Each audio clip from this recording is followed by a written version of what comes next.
Hi எல்லாருக்கும் வணக்கம். Welcome to Dhana's kitchen. நம்ம இன்றைக்கி இட்லி தோசைக்கு சைடிஷாக வேர்க்கடலை சட்னி எப்படி செய்கிறதுன்னு பார்க்கலாம். இப்போ வாங்க வீடியோக்குள்ளே போகலாம். இப்போ தான் நம்ம சேனலுக்கு வரீங்கன்னா சப்ஸ்கிரைப் பண்ணிட்டு பாருங்கள். அப்போ தான் நான் போடுற வீடியோ உங்களுக்கு உடனுக்குடனே வரும். இந்த சட்னி ரொம்ப உடம்புக்கு ரொம்ப நல்லா சத்தானது. குழந்தைங்களும் இதை நல்லா விரும்பி சாப்பிடுவாங்க. ரொம்ப டேஸ்டியாகவும் ரொம்ப நல்லா ஹெல்த்தியான சட்னி இது. வாங்க இது எப்படி செய்கிறதுன்னு இப்போ பார்க்கலாம். இப்போது ஸ்டவ் ஆன் பண்ணிவிட்டு கடாயை சுடானதுக்கப்புறம் எண்ணெய் 1 ஸ்பூன் அளவுக்கு விட்டுக்கோங்க. எண்ணெய் சுடானதுக்கப்புறம் வெங்காயம், பெரிய வெங்காயம் ஒரு மீடியம் சைஸு, காரத்துக்கு காஞ்ச மிளகா 6, பூண்டு ஒரு கைப்பிடி அளவு சேர்த்திக்கோங்க. சேர்த்திட்டு இது நல்லா வறுத்து எடுத்துக்கலாம். நல்லா கலர் சேஞ்ச் வர அளவுக்கு நல்லா வறுத்துக்கலாம்.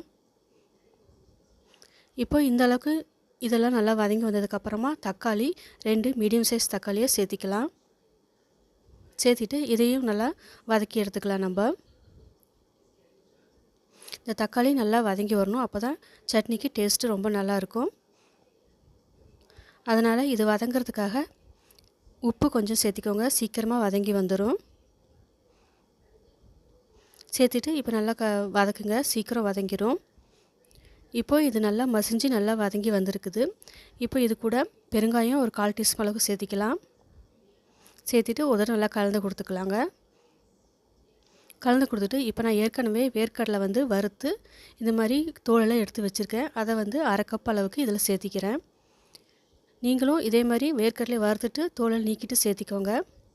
இதை ஒரு 2 நிமிஷம் நல்லா இதோட வதக்கிக்கலாம். இதோட நல்லா வதக்கினதுக்கப்புறம் புளி ஒரு சின்ன சைஸ் சேர்த்திக்கோங்க. டேஸ்ட் கொஞ்சம் நல்லாயிருக்கும்.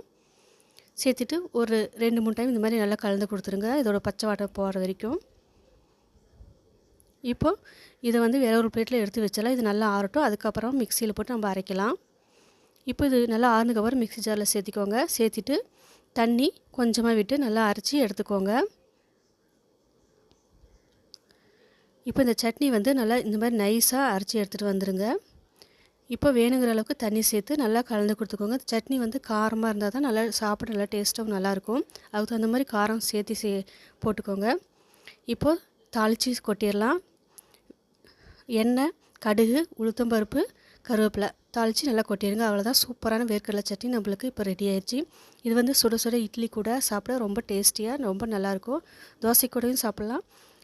அதே மாதிரி வடை இது கூடயும் நல்லா சாப்பிட ரொம்ப நல்லாயிருக்கும். சப்பாத்தி கூட ரொம்ப நல்லாயிருக்கும். இதே மாதிரி நீங்களும் ஒரு தடவை செஞ்சு பாருங்கள்.